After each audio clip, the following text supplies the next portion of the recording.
This is the missionary history for the third week of December from Pastor James Huang. You know, he was the very first Canadian missionary in Korea, the pastor of Seoul's famous Yeondong Church, and honestly, a man who would help change a nation. Today we're diving into the often overlooked story of a true pioneer, James Scarth Gale. All right, let's set the scene. We're talking about the late 19th century. Our main character, a young Canadian university student named James Gale. And believe me, his life was about to take a turn he could have never, ever predicted, all because of one single, powerful experience. So just look at how fast things change for him.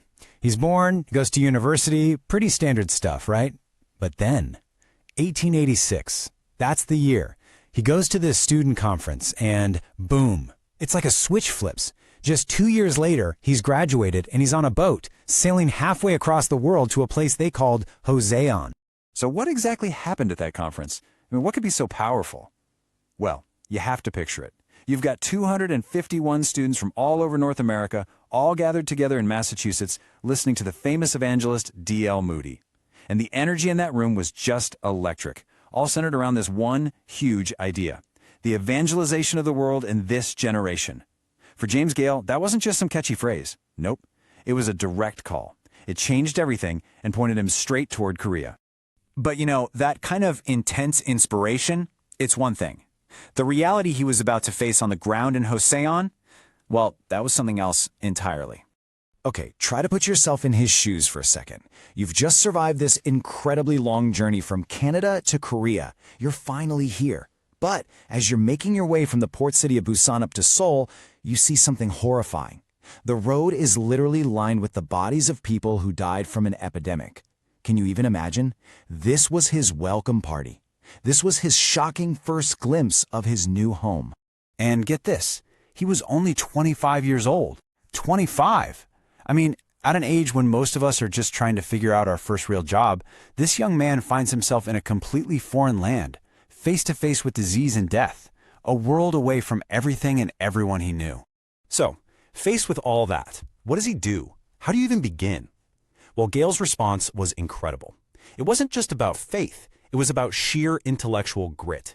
He knew, deep down, that to truly connect with the people of Joseon, he couldn't just preach. He had to listen, he had to learn, he had to build a bridge, and he decided to build it out of words. And the amount of work he did is just staggering. I mean, look at this. He was a crucial part of the team that created the very first full Korean translation of the Bible. He put together the first ever English-Korean and Korean-English dictionary. Think about that. He built the tool everyone else would use. But he didn't stop there. He was a cultural translator too. He brought classics like The Pilgrim's Progress to the Korean people, and at the same time, he introduced Korean masterpieces like The Cloud Dream of the Nine to the entire Western world. You see, all that work with language, it wasn't just an academic project. It was the foundation for what came next, for his most powerful and honestly revolutionary social impact. In 1900, he becomes the first pastor of Yeondong Church in Seoul, and it's from that pulpit that he's going to challenge the entire social structure of Korea. So to really get what happens next, you have to understand the Joseon class system. It was incredibly rigid. You had the Yungbon at the very top. They were the nobles, the scholars, the ruling class.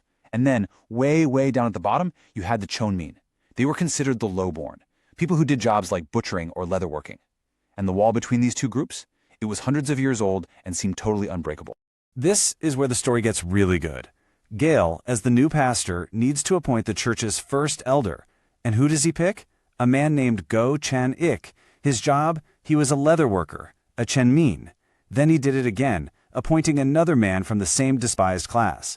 I mean, this was a direct shot at centuries of tradition. The Yamaban nobles in the church, they were outraged. How could they be equals with a butcher? They protested, they demanded he change his mind, but Gale wouldn't budge. His principle was simple. In the church, everyone is equal. So you know what the nobles did? They walked out. They left and started their own church. What Gale did was a quiet revolution, a radical act that showed what he truly believed. And that powerful, unwavering belief in equality, that really defined his entire career. A career that spanned 4 decades and left a mark on Korea that you can still see today. Just think about it. He shows up as a 25-year-old kid in 1888 and doesn't leave until 1928, 40 years. He gave his entire adult life to the people of Korea. He also found a life there, marrying Harriet Huron, the widow of a fellow missionary. It was only after those 4 incredible decades that he finally retired to England, where he passed away in 1938.